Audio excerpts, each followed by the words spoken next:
Seguimos en Ciudad Viva y llega el momento de hablar de ese tipo de libros, Pilar, que a uno le mueven, ¿no? Que es uno de esos lugares de emoción para los periodistas por la información, el cúmulo de información que trae, por el recuento de los hechos, pero también para la conversación diaria, sin haber tenido todavía la presentación que se realiza en el día de hoy. Este libro, La impunidad y su relato del caso Mariana Mota, es uno de esos libros que creo que va a quedar en esto de las conversaciones, en esto de que podamos sumar, que sea un escalón para sumar nuevos insumos para esto que nos viene ocupando tanto y que habla de precisamente este relato de la impunidad que nos ha acompañado desde el 85. Para hablar de este libro y de esto de la investigación que lo ha hecho carne y también de lo que vendrá después del mismo, tenemos el honor, el placer de recibir a sus autores, ¿no? Que estamos hablando de Mónica Cardoso y del gran Carlos Lizcano, escritor, periodista, abogada. Realmente un placer, un honor que estén con nosotros hoy acá.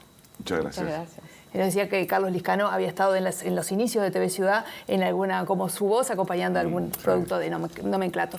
Pero vamos a hablar de este libro que plantea desde el inicio esto de hay un relato de la impunidad que está basado en una construcción que se ha reafirmado a través de los años por varias facetas. ¿Cómo nace este libro y por qué empieza ya desde ahí, desde ese lugar, desde esa conclusión? Bueno, el relato de la impunidad sostiene la cultura de la impunidad, ¿no? Toda cultura está basada en un relato, en un cuento, y nosotros pensamos que ese cuento empezó en 1985, cuando se recuperaron las instituciones y se hicieron las primeras denuncias por los desaparecidos, y el sistema político reaccionó enseguida diciendo: acá no hubo desaparecidos. Y no hay nada que investigar, y creo que el caso paradigmático fue el del presidente Sanguinetti, que desde 1985 hasta el año 2000 afirmó que en Uruguay no había niños desaparecidos, hasta que vino un argentino que vivía en México y le demostró que sí que había, que Macarena Gelman había sido secuestrada por el comisario Tauriño, compañero del Partido Colorado del presidente Sanguinetti, jefe de policía de San José, nombrado por Sanguinetti, amigo del obispo Galimberti. Es decir, había una conspiración entonces ese relato se sostenía en la ley de caducidad. Fue muy claro, que es una ironía de la historia, porque los militares intentaron matar a Wilson Ferrer Aldunate en Buenos Aires cuando mataron a Gutiérrez Ruiz y a Michelini. Recuperada la democracia, el ideólogo de la caducidad fue Wilson Ferreira, y Sanguinetti quedó como el ideólogo del cambio en paz, y Ferreira tuvo que violentar a sus propios compañeros de partido para que lo votaran, y muchos no lo hicieron. Y eso continuó, digamos, aportaron políticos blancos, colorados, académicos, periodistas, empresas periodísticas, periodistas de alto nivel, periodistas circunstanciales, porque es gratis y barato decir cualquier barbaridad. Y lo que pasó, para sintetizarlo con Mariana Mota, fue que en el año 2010 Mariana Mota condenó a Bordaberry por atentado a la Constitución. Cosa rarísimo. Nadie sabía que Bordaberry había atentado contra la Constitución. Los ministros de la Suprema Corte de Justicia no sabían que había habido un golpe de Estado en el año 73. Y claro, luego vemos que todos los ministros de la Suprema Corte de Justicia fueron nombrados por la dictadura. Y cuando vino la democracia, continuaron. Todos eran perjuros, los ministros de la Suprema Corte de Justicia, porque no habían jurado por la Constitución. Y ahí se rompió el relato. Pero una de las cosas, vos ahora nombraste un montón de actores que tienen que ver en la construcción de este relato, pero una de las cosas que genera ese cimbronazo que me generó, por ejemplo, a mí este libro, es que también nombra a un costado de la izquierda que ha legitimado ese relato. Sí, esa fue para nosotros una sorpresa. Tratamos de partir con pocas hipótesis para no prejuzgar, y en el camino descubrimos que, si bien los aportes de dirigentes blancos, colorados, de periodistas de alto nivel, de académicos, de periodistas circunstanciales, aportaban el relato con cuentos, mentiras, fantasías, de pronto nos encontramos que los grandes aportes en calidad ideológica, los hizo la izquierda, los hizo el presidente Mujica cuando defendía y defiende que acá hubo una guerra. Fernández Huidobro, ni hablar, que insultó a los familiares de los desaparecidos, a Serpaj. Se transformó en un militar de la dictadura.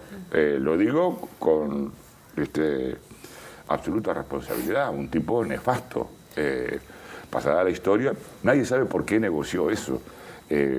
Pero Semproni se levantó de la Asamblea General para no votar la ley interpretativa, cuando el Frente Amplio había mandatado votar esa ley. No le pasó nada a Semproni, pero también participaron Nil Noboa, que no asistió a la Asamblea General, Daniel Bastori, Brescia, ni hablar de Bayardi cuando fue ministro ¿Y eso fue una desilusión, pensar en que la izquierda, que estaba comprometida o que tenía las principales víctimas de la dictadura, no solo estuvieran haciendo declaraciones, sino que además obstaculizaran, como en el caso de lo que plantea el libro, algunas situaciones judiciales de no investigación? Bueno, pregunto sí, quizás en lo personal, para ir luego después al caso judicial, ¿no? Porque sobre todo el final del libro es como bastante... Pero lo conocíamos, porque yo pienso que Fernández Huidobro es una basura. Eso pienso yo, es un traidor. Lo digo con todas las letras. Igual es doloroso, pero ¿qué pasó? Que las organizaciones de defensa de derechos humanos se desprendieron del Frente Amplio. El Frente Amplio no encabeza nada. 3 legislaturas con mayoría propia y no hizo nada. Entonces, ¿ahora qué es el Frente Amplio? Carece de credibilidad, no defendió los derechos humanos, no anuló la ley de caducidad, negociaron cualquier cosa, y creo que eso libera, independiza a las organizaciones defensoras de derechos humanos. No dependemos del Frente Amplio. Y la última consigna del 20 de mayo fue que la responsabilidad era del Estado. Me parece una cosa, no es de un gobierno, no es de la calle Pau, no era de Mujica, no será del próximo presidente. Cualquiera que gobierne, el Estado tiene la obligación de dar respuesta. Que eso es un cambio, ¿no? Antes las organizaciones pensaban que el Frente Amplio iba a solucionar. El Frente Amplio no iba a solucionar nada. Claro. ¿Qué pasa con ese recorrido jurídico, ¿no? Porque el caso de Mota está focalizado porque hay concretamente situaciones jurídicas, decisiones que tomó en el marco de su función, que fueron bien criticadas. Pero en la Suprema Corte de Justicia tuvo un papel importante en ese relato, como ustedes lo plantean en el trabajo, para el desenlace posterior que tuvo y de traslado de la entonces jueza Mariana Mota. Ahí, Mónica, tuviste un rol como más importante de trabajo, ¿no? Sí, bueno, porque hay, había expedientes judiciales que eran muy voluminosos. Lo que nosotros creemos es que Mariana forma parte de una nueva generación de abogados, jueces, fiscales, de operadores, digamos, del sistema judicial que se formaron ya en democracia y que empezaron a ver las cosas de otra manera y empezaron a aplicar las normas internacionales que están vigentes en Uruguay, que obligan a Uruguay, todos los tratados internacionales de ONU, de la OEA, que en las primeras causas los jueces aplicaban el derecho penal interno. Entonces, creo que el golpe grande al pilar de la cultura de la impunidad fue la condena a Bordaberry por el atentado a la Constitución, porque eso de alguna manera puso el foco en la responsabilidad de la clase política en la dictadura. Y a partir de ahí, eso generó, que el volumen enorme de prueba que se había relevado en ese expediente, que tuvo que duró muchísimo en la instrucción, pasó por 4 jueces,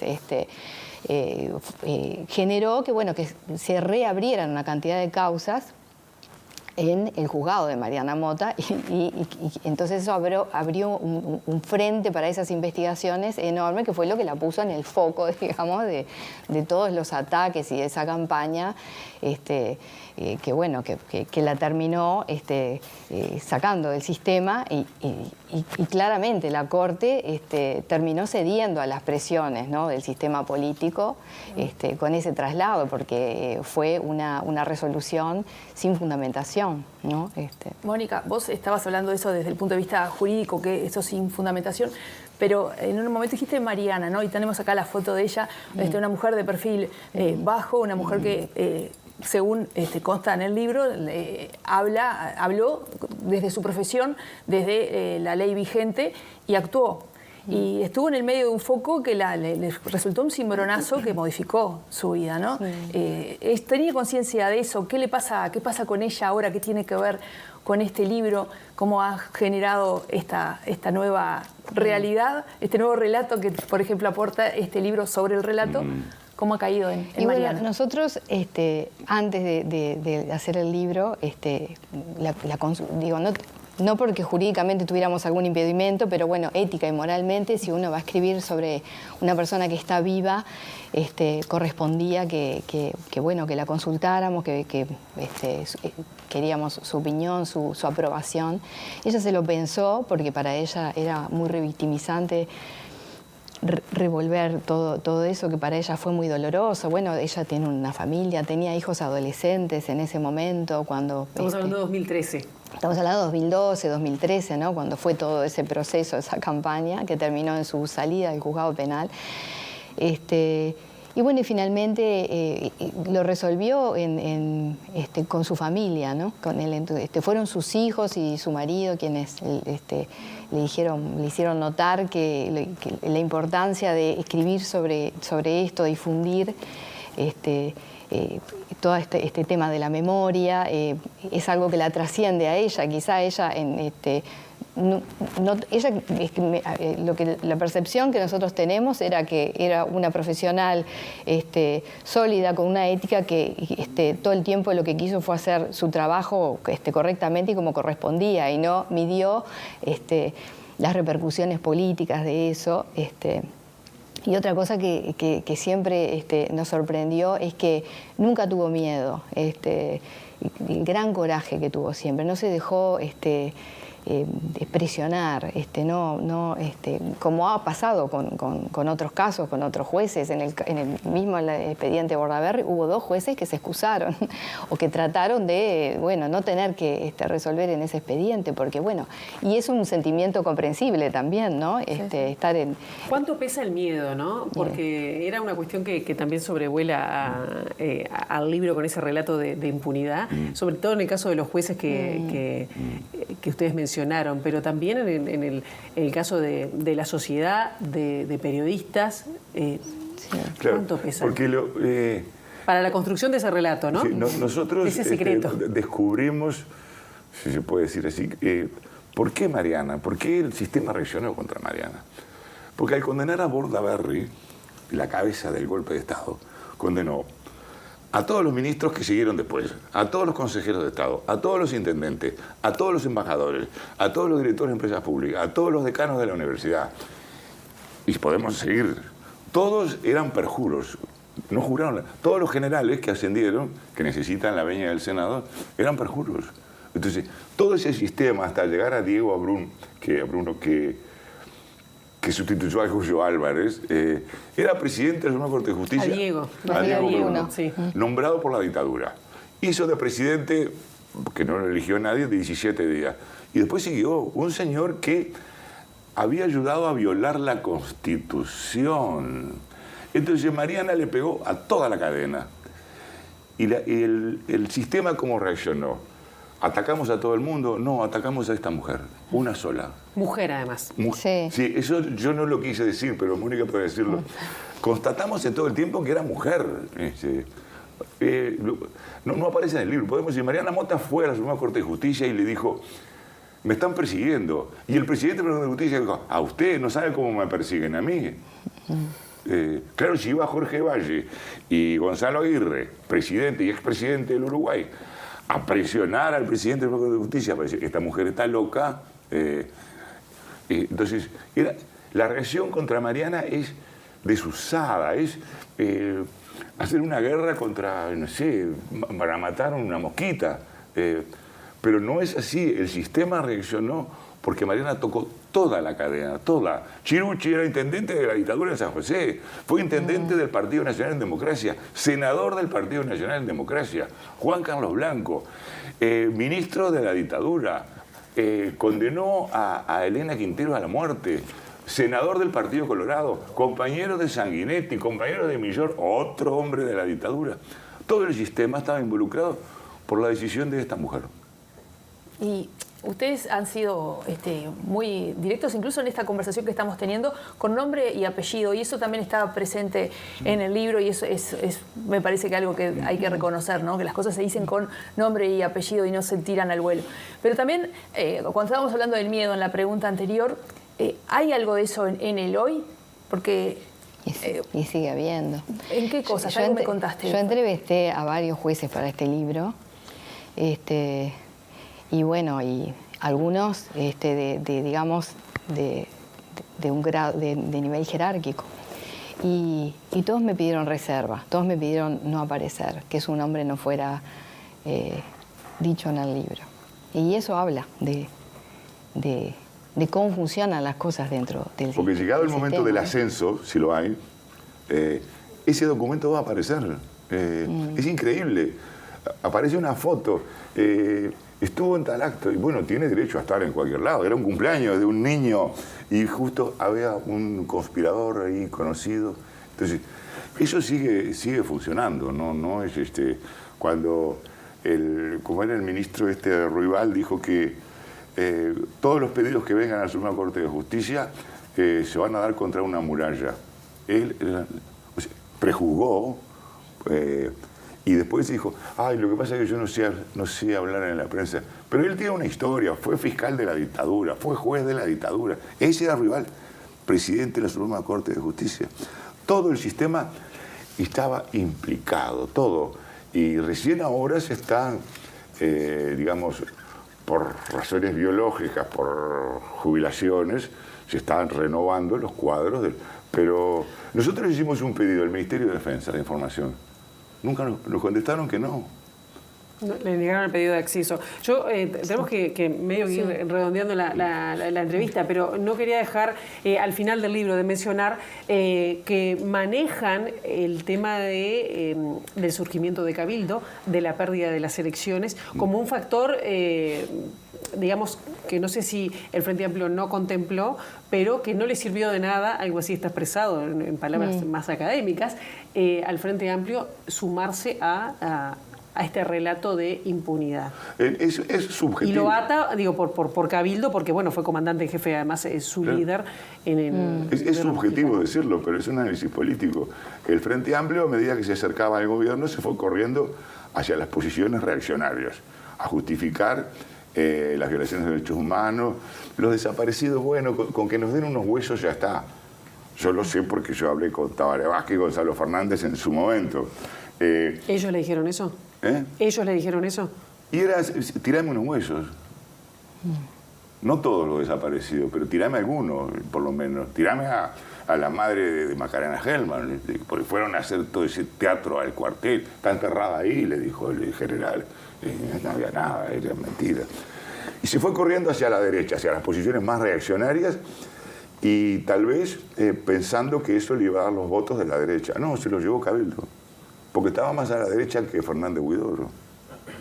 Fernández Huidobro murió en brazos de Manini Río, eso es increíble. Vivía en el Ministerio de Defensa. El discurso, digamos, la oración fúnebre de Manini por Fernández Huidobro era un camarada de toda la vida.